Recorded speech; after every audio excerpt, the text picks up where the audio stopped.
My landlord tried to illegally evict me, so I bought his building and evicted him instead. It started when Marcus raised my rent 40% with 2 weeks' notice. I'd been renting the same studio apartment for 3 years, always paid on time, never caused problems. The building was a dump, peeling paint, broken elevator, heat that worked maybe half the winter. But it was affordable at $800 a month, and I was saving every penny for my master's degree in social work. Market rates, Marcus said when I called to protest. His voice had that smugness of someone who'd had this conversation 100 times before. In the background, I could hear a TV blaring some talk show and what sounded like a woman crying. I can't afford $120, I said. And 2 weeks isn't legal notice. Marcus laughed, a harsh sound that made my skin crawl. Legal notice? Kid, this is my building. I can do whatever I want. You don't like it, there's the door. Good luck finding another place you can afford in this neighborhood. He paused, and I could hear him taking a drink of something. Besides, I know you college kids. Probably got rich parents anyway. Time to stop playing poor and ask daddy for money. I wanted to tell him that my parents had died in a car accident when I was 16, that I'd been working 2 jobs since high school just to survive. Instead, I hung up and started researching. I researched tenant laws all night, printing statutes and highlighting violations. Rent increases required 30 days notice and couldn't exceed 25% annually in our city. Late fees couldn't exceed 5% of monthly rent. Landlords couldn't enter units without 24-hour notice except for emergencies. What Marcus was doing violated at least 6 different housing codes. At 8 a.m., I knocked on his penthouse door, the only unit he'd actually maintained. Through the doorway, I could see granite countertops and hardwood floors that gleamed. His coffee mug said, "World's Best Landlord" in Comic Sans font. Behind him, a woman in a silk robe was cooking eggs on a stainless steel stove. He barely glanced at my legal documents. "Sue me," he laughed. "You think some broke college kid can afford a lawyer? I've been doing this for 20 years. Half my tenants don't even speak English well enough to fight back." He leaned against his doorframe, sizing me up like a predator evaluating prey. The woman behind him stopped cooking and watched our conversation with interest. "Besides, maybe try the suburbs. I hear there's a lovely trailer park about an hour away. More your speed." The woman, his wife, I assumed, giggled at this. She had the kind of laugh that suggested she'd never worried about rent in her life. That's when I realized this wasn't just about me. I started talking to other tenants that same day. Mrs. Chen, an elderly woman on the 2nd floor, showed me notices demanding she pay $800 in cleaning fees or face eviction. Her English was limited, but her fear was universal. She'd been living there for 8 years, never missed a payment. "He says my apartment dirty," she explained, showing me photos she'd taken. "But I clean every day." I show him. "Is clean." He says no, must pay or leave. The photos showed an immaculate apartment. Mrs. Chen had covered every surface with protective plastic, the way my grandmother used to do. The Ramirez family had been charged $200 for excessive utilities when their toddler got sick and they ran a humidifier for 2 weeks. They couldn't afford the fee, so Marcus had filed eviction papers. "He says we use too much electricity," Maria Ramirez explained, bouncing her feverish daughter Sophia. "But the baby, she needs the machine to breathe properly. Doctor says so." She showed me their utility bills. The increase was $23 for the month. I knocked on every door in the building. 24 units, 18 different horror stories. Marcus was systematically targeting vulnerable tenants, gambling they wouldn't know their rights or couldn't afford to fight back. The Johnsons in 3A had been charged $600 for noise violations because their newborn cried at night. The Ahmed family faced eviction for unauthorized guests when their elderly father visited for a week. College students were charged party fees for having friends over to study. The pattern was always the same: impossible demands, illegal fees, threats made to tenants who barely understood their rights. Anyone who pushed back got evicted for lease violations that didn't exist. I started keeping a detailed log. Every conversation, every bogus charge, every tenant too scared to fight back. I took photos of the crumbling hallways, the broken mailboxes, the elevator that hadn't worked in 6 months, the mold growing around the windows that Marcus refused to address. The city housing department had fined him $15,000 last year for code violations. He'd paid the minimum and changed nothing. I discovered Marcus owned 4 other buildings in the neighborhood, all run the same way. His total property value was over $3 million, but he spent nothing on maintenance and everything on intimidation. The breaking point came on a Tuesday morning when I saw Marcus screaming at Mrs. Chen in the hallway, demanding she sign papers she couldn't read. "Just sign here, Grandma," he said, shoving a pen at her shaking hands. "Makes everything easier. No lawyers, no courts, no trouble for anybody." Mrs. Chen was crying, repeating, I pay rent," in broken English. Her hands were shaking so badly she could barely hold the pen. I stepped between them. "Those are eviction papers," I told her in the little Mandarin I'd learned from a college roommate.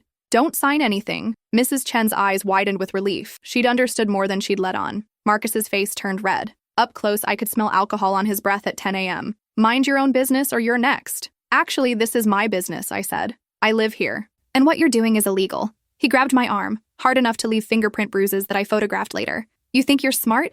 I'll have you out by Friday. Drug possession, noise complaints, property damage. I'll make up whatever I need to. I know judges in this city. They don't care about punks like you. That night, I called my grandfather. Pop had been a contractor for 40 years before retiring wealthy. He'd built half the subdivisions in our county, invested wisely in real estate, and most importantly, taught me how predators operate in business. How much would it cost to buy Marcus's building? I asked. Pop was quiet for a long moment. In the background, I could hear him clicking around on his computer, probably pulling up property records. Why? He asked finally. I explained everything. The illegal evictions, the fake charges, how Marcus targeted people who couldn't fight back, how he'd threatened to frame me for drug possession, and bragged about having judges in his pocket. Send me the property records, Pop said. And that log you've been keeping. Let's see what we're working with. 2 days later, Pop called back with information that changed everything. Building's worth about $800,000, but Marcus owes $650,000 on the mortgage. He's been missing payments for 3 months. Bank's getting ready to foreclose. He paused, and I could hear papers shuffling. Here's the interesting part. He took out a second mortgage last year to buy a vacation home in Florida, used the building as collateral. He's leveraged to the hilt and hemorrhaging money, so he's desperate, I said. Exactly. That's why he's squeezing tenants so hard. He needs cash flow to avoid losing everything. Pop was quiet for another moment. I've got enough liquid capital to buy it cash at auction. Want to be my property manager? The plan was elegant in its simplicity. Pop would buy the building at foreclosure auction, then we'd clean house properly. But first, we needed Marcus to hang himself with his own rope. I installed a hidden camera in my apartment and started baiting him. Every interaction was recorded. When he demanded I pay $500 for excessive wear and tear on a carpet that was already stained when I moved in, I got it on video. This carpet was perfect when you moved in, he lied directly to the camera. Now look at it. These stains are going to cost me thousands to fix. The carpet had cigarette burns and wine stains that were older than my lease. When he tried to enter my apartment without notice, illegal in our state, I caught that too. He claimed he was inspecting for lease violations, but really he was looking for anything he could use against me. College kids always have drugs, he muttered to himself, not realizing my camera was recording. Just got to find where she hides them. The masterpiece came when I casually mentioned I'd spoken to other tenants about their rent increases. You've been organizing? He snarled. That's harassment of other tenants. Lease violation, you're out. He actually tried to serve me with eviction papers for talking to my neighbors. The papers cited community agitation as grounds for immediate eviction. I showed the papers to a tenant rights lawyer who laughed so hard she nearly fell off her chair. This isn't legally binding toilet paper, she said. He might as well have written it in crayon. But the papers served my purpose. More evidence of Marcus's illegal harassment tactics. 2 weeks later, Pop and I sat in the courthouse as Marcus's building went to auction. He'd missed 4 mortgage payments and the bank was done waiting. The foreclosure notice had been posted on the building for 30 days, giving Marcus plenty of time to arrange financing. Marcus showed up 5 minutes before the auction started, looking panicked. He wore a rumpled suit and kept checking his phone, probably trying to arrange emergency financing. His wife wasn't with him. Lot 47, the auctioneer announced. Multi-unit residential building, 1247 Oak Street. 24 units, built 1987, current assessed value $825,000. Opening bid starts at $650,000. Pop raised his paddle calmly. $650,000.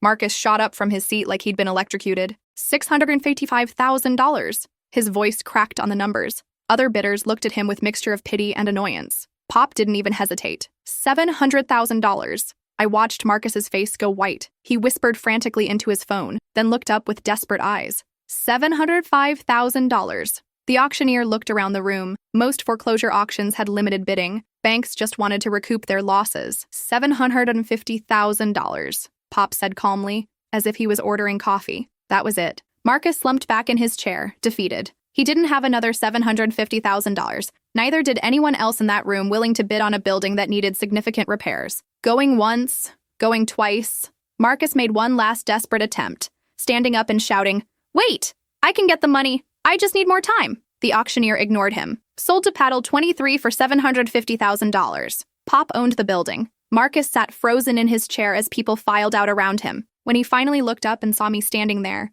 the recognition hit him like a physical blow. "You," he whispered. "Hello, Marcus," I said pleasantly. "Fancy meeting you here." He stood up slowly, his face cycling through confusion, rage, and dawning comprehension. "This was planned. You planned this." "I documented your illegal activities," I corrected. "Your financial problems were already public record. We just took advantage of your poor business decisions." Pop walked over, having finished the paperwork. "Marcus, I presume. I'm the new owner. We'll need to discuss your lease situation." Marcus's face went through several colors. "My lease? I owned. You were a tenant with a lease agreement, Pop said mildly. A lease agreement that includes several clauses about property management fees and violation procedures, clauses you wrote yourself. The eviction process took exactly 30 days, the legal minimum. We filed papers citing Marcus's lease violations for entering my apartment without permission, plus non-payment of the management fees he suddenly owed as of the property transfer. Marcus tried to fight it, of course. He hired a lawyer and claimed we couldn't evict him from his own building. The lawyer took his $5,000 retainer and then explained the reality. Actually, the lawyer told him, you're not the owner anymore. And your lease agreement, which you wrote, clearly states that property management fees are due within 15 days of any ownership change. Marcus had written that clause to screw tenants if he ever sold.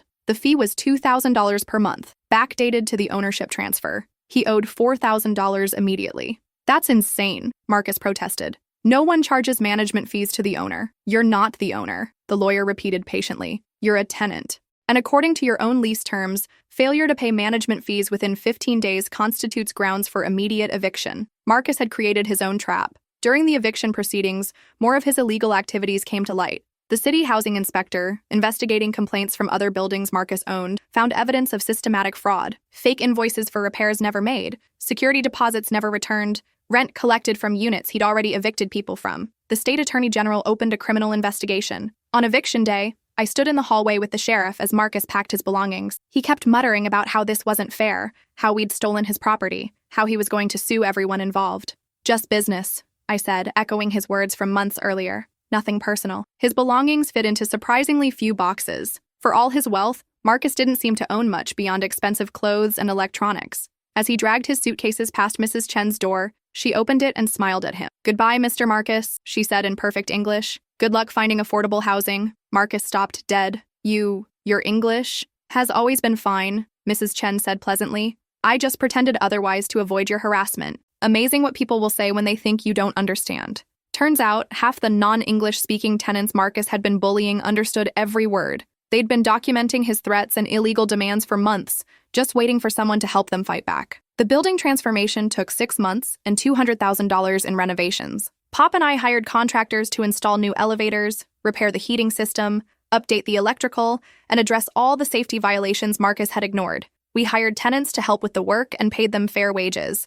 Maria Ramirez, who had restaurant management experience, coordinated the project. The Ahmed family's teenage son, who was studying electrical engineering, worked with our electricians and learned valuable skills. Rent actually went down for most units once we calculated fair market value based on the building's actual condition and amenities. Mrs. Chen's rent dropped to $600. The Ramirez family paid $850 for a 2-bedroom that Marcus had been charging $200 for. We instituted a tenant bill of rights, translated into 5 languages. Rent increases were capped at 3% annually. 24-hour maintenance response was guaranteed. Tenants could form committees to address building issues. Maria Ramirez became our building manager at $18 an hour plus benefits.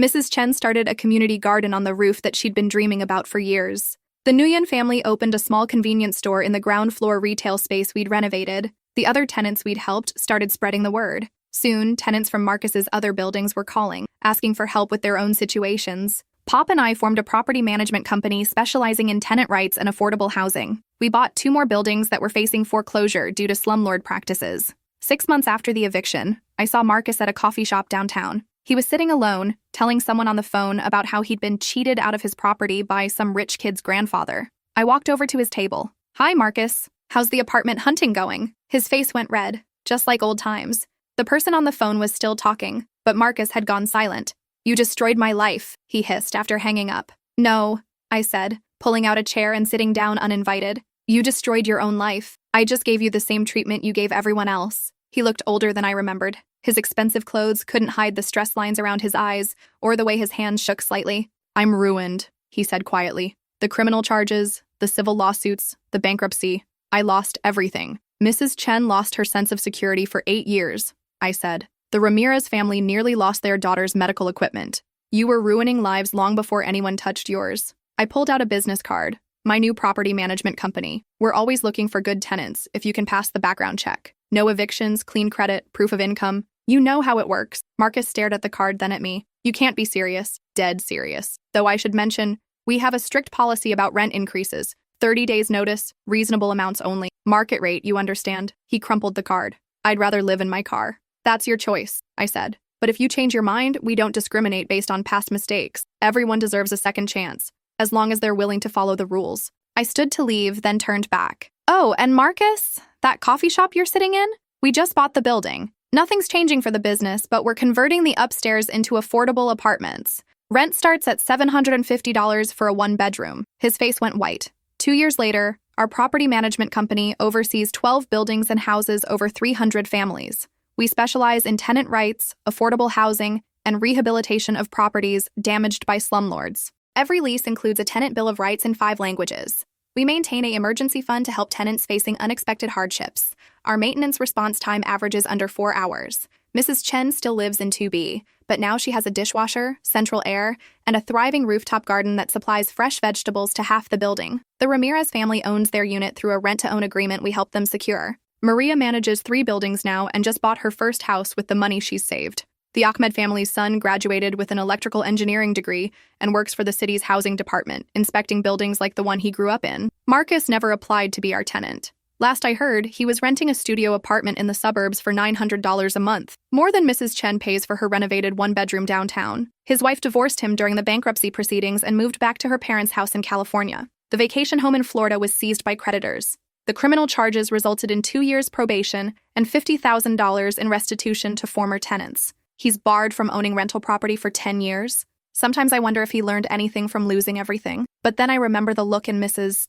Chen's eyes when she thought she was going to be homeless, or Sofia Ramirez struggling to breathe while her parents chose between her medical equipment and rent money. Some people create suffering because they can. Others create solutions because they must. The building at 1247 Oak Street is full now, with a waiting list 3 months long. The hallways smell like Mrs. Chen's cooking, and the laughter of children who feel safe in their homes. Sometimes the best revenge isn't getting even. It's building something better from the ashes of what someone else burned down, and making sure the people who were hurt get to help light the way forward. The last time I walked through those renovated hallways, I found a note Mrs. Chen had slipped under my office door. It was written in her careful handwriting. "Thank you for teaching old woman that sometimes the young ones fight back." But she had it backwards. She and the other tenants had taught me that sometimes fighting back isn't about anger. It's about refusing to let cruelty be the only voice in the room. Marcus had been wrong about a lot of things, but especially this. The people he thought were powerless had just been waiting for someone to remind them how strong they really were.